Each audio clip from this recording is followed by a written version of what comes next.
turagushimye kandi turakunezerewe muri aya masaha. Uri umwami w'ukuri, umwami w'ubugingo, umwami w'imbabazi kandi umwami w'ubugwaneza. Tugeze mu kanya ko kugira ngo imitima yacu itunganire kugira ngo yumve ijambo ryawe. Nyemerera guhembuka bari kukuganza kandi imbaraga zituruka mu bwami azo zitumanukira kugira ngo dushoboze gukora mu gushaka kwawe. Urakoze mu izina rya Yesu, amen. Yesu ashimwe. Dushimye Imana yongeye kutwemerera kumva ijambo ryayo, icyubahiro kibi cyayo kandi ishimwe ribe ry'Imana yacu. Dushimye Imana rero ko itwemereye kugira ngo twongere duhurire kuri uyu murongo mugari wo kumva ijambo ry'Imana. Rero ntabwo dukwiye gucika intege kuko Bibiliya iravuga ngo yemwe abibutse Uwiteka ntimugahweme, ntimugacogore kugeza ubwo i Siyoni babonera ihumure. Rero ihumure ry'Imana rikugereho mu izina rya Yesu, kandi ihumure ry'Imana rikugereho. Kadusome ijambo ry'Imana rigaragara mu gitabo cy'Abami, Abami ba kabiri ibice 7. Turasoma duhereye ku murongo wa 6. Kuko Uwiteka yiyumvishije ingabo z'Abasiriya ikiriri cy'amagare n'icy'amafarashi n'icy'ingabo nyinshi, bituma bavuga bati, yewe umwami w'Abisiraheli yaguriye abami b'Abaheti n'abami b'Abanyegiputa ngo badutere. Baherako barahunga nimugoroba, hari mu kabwibwi, bata amahema yabo n'amafarashi yabo n'indogobe zabo, kuko urugerero rwakabaye. Barahunga ngo badashira. Imana idufashe cyane. Yesu ashimwe cyane. Dusomye ijambo ry'Imana mu gitabo cy'Abami ba kabiri mu bice 7 duhereye ku murongo wa 6. haranditse ngo Uwiteka yumvishirije Abasiriya ikiriri cy'amagare n'icy'amafarashi n'icy'ingabo nyinshi, ngo bituma bata amahema yabo. Batangira barabwirana bati, ahari umwami w'Abisiraheli yakodesheje abami b'Abaheti n'abami b'Abanyegiputa, yakodesheje abami b'Abaheti n'abami b'Abanyegiputa kugira ngo baze kudutera. Ariko n'Uwiteka wari wabumvishirije igihiri kinini cy'amagare n'amafarashi, igihiri cy'amagare n'amafarashi. Rero Uwiteka niwe wenyine wabumvishirije igihiriri cy'amagare n'amafarashi. Batangira kubwirana bati, ahari umwami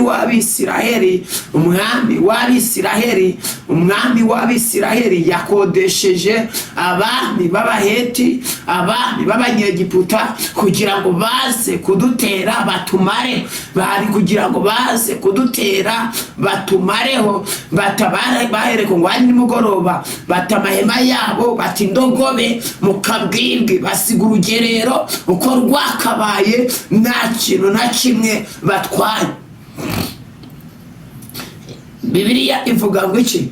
Tugiye mu iki gice cyose ivuga kuntu Abasiriya, umwami Benihadadi yaje akagota Isiriya. Amaze umwami Benihadadi yaje akagota Samariya. Abasamariya bagera ku kigero baba mu murwa, batangira kuribwa n'inzara, batangira kubabazwa, batangira kumererwa nabi cyane, aho batangiye kurya indogobe, bakarya n'amahurunguro y'indogobe, bakagera ku kigero batangira no kurya abana babo.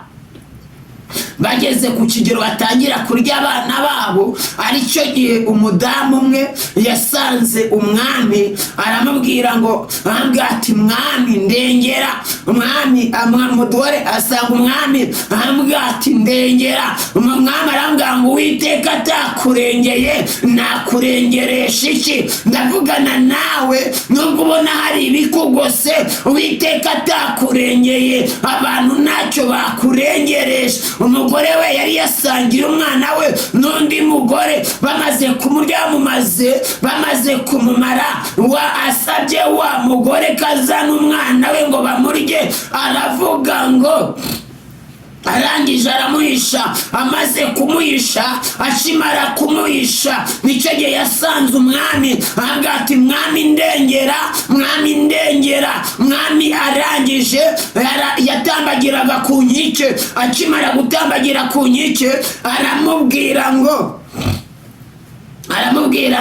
Uwiteka atakurengeye nakurengeresha iki? Uwiteka atagutabaye nagutabarisha iki? Uwiteka atakugiriye ibambe nje nakugirira bambe ki? Umugore amutekereza ukuntu bariye umwana we, bageze mu gihe cyo kurya undi mwana we, kurya undi mwana undi mugore aramuhisha. Uwiteka atakurengeye ngo umwami yashishimuye imyambaro, aravuga ngo Elisa mwene Shafati ngo ninamwica imana zibimpore. Hari ibyaguteza igihe, hari ibyashatse kukwica, ariko Imana muremyi w'isi n'ijuru yabambye amahema.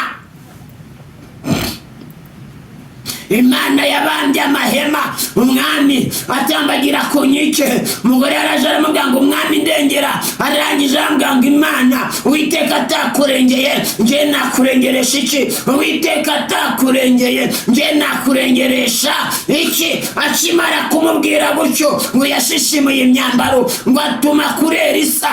Yashishimuye imyambaro, aba ngo noneho Uwiteka aramubwira ati genda.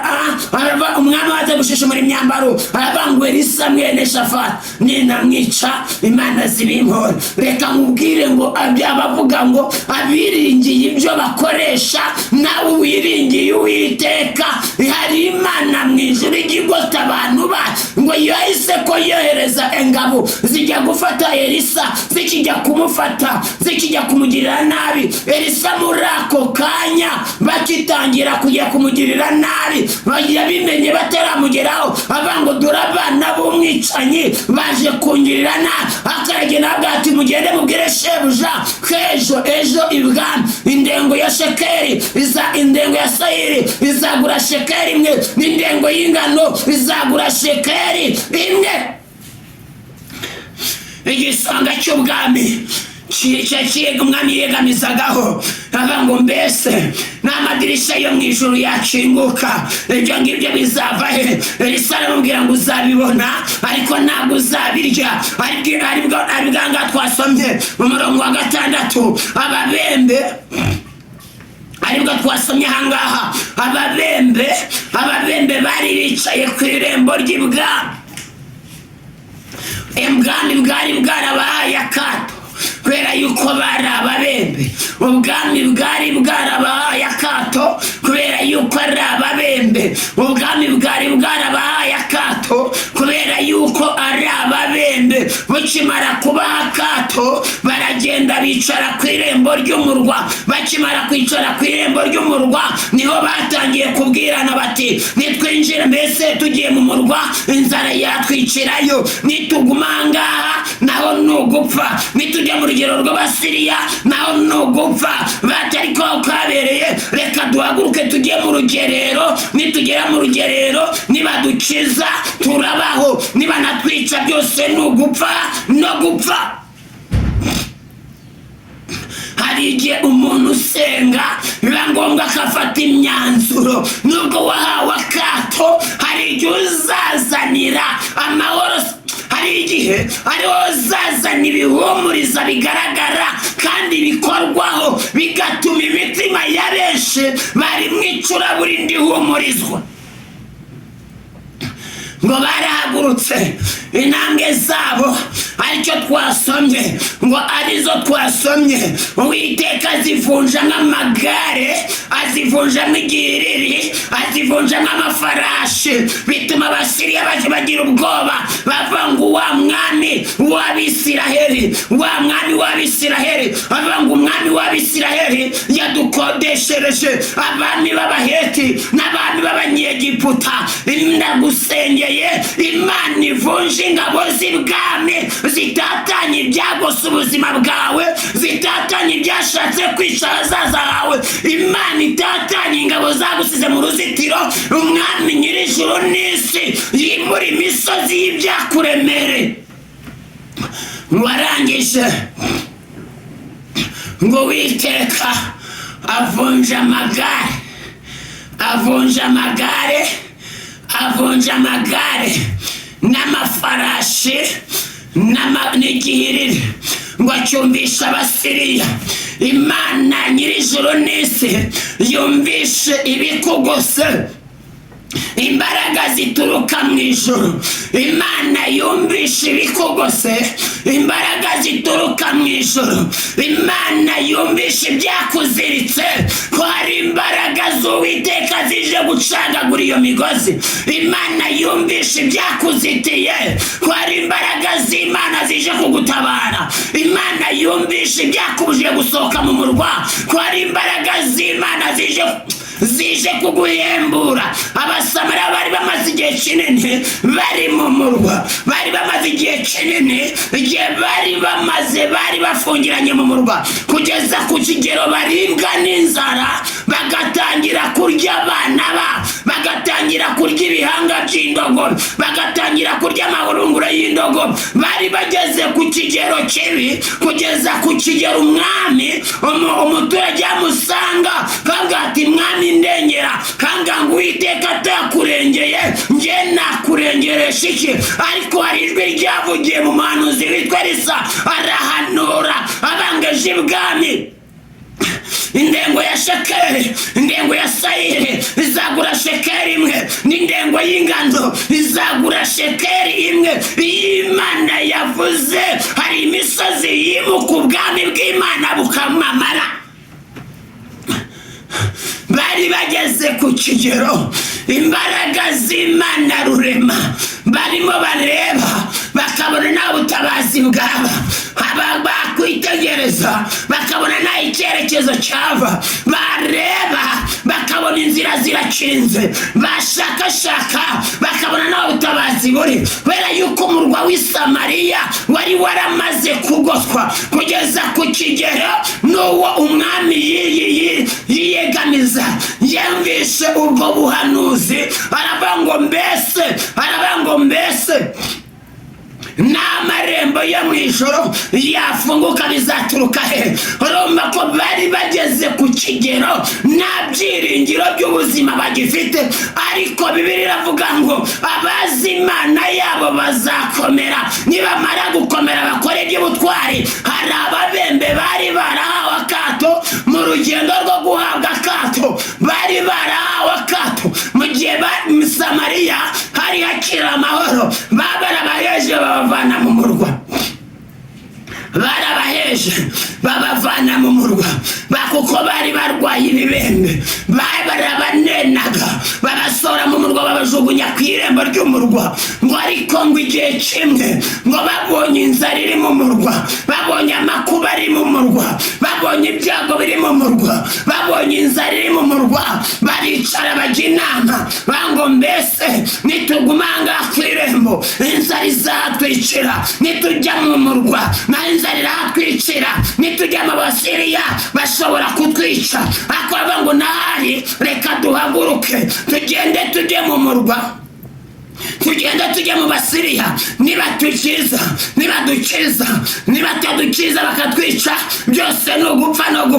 Ngarika ababembe bane barahaguruka. Bakimara guhaguruka, ijoro ryari ryateguye ingabo, ijoro ryari ryateguye amagare, ijoro ryari ryateguye umuriri, ijoro ryari ryateguye ibarwanirira, ijoro ryari ryateguye inzira zabo, ijoro ryari ryateguye ahazaza, kubera ko Imana yari yavugiye mu mugaragu wayo, ndasenze ngaya masaha ijoro rihagurutse ingabo riza gutatanya ibyakuzitiye, ijoro rihagurutse ingabo riza kwimura ibyakugose, ijoro rihagurutse ingabo ziza gutatanya ubutware bwose bw'Umwana.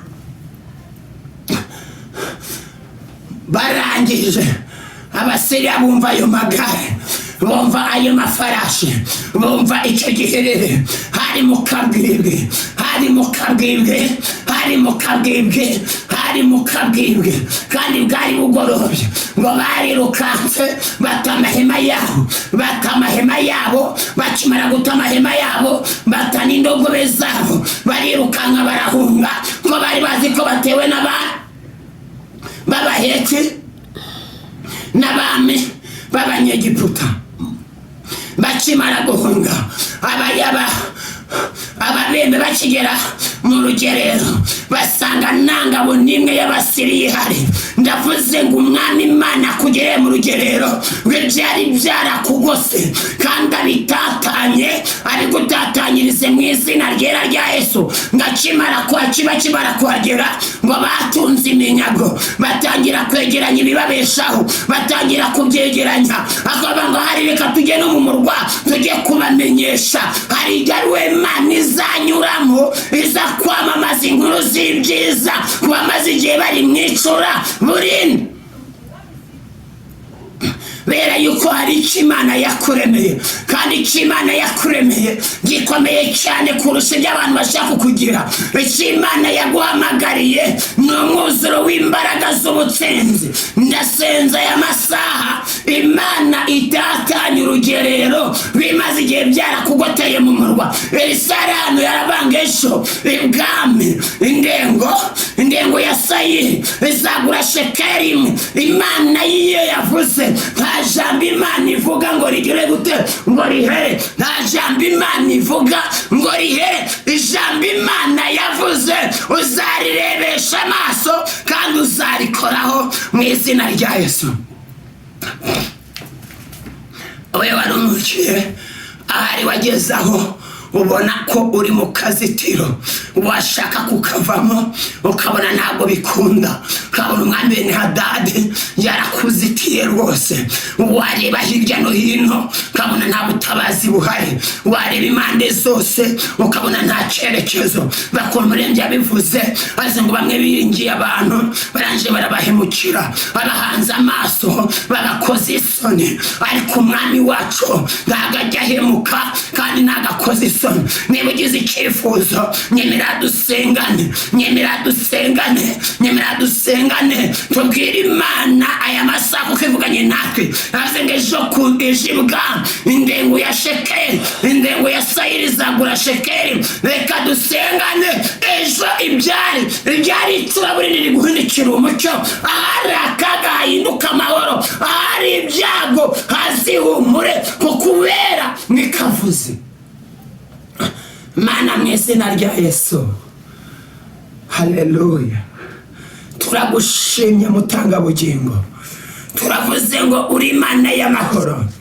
Turavuze ngo uri ibyiringiro bidakoze isoni. Turavuze ngo witwa ndiho kandi uriwe mwami uruwera wa Isiraheli.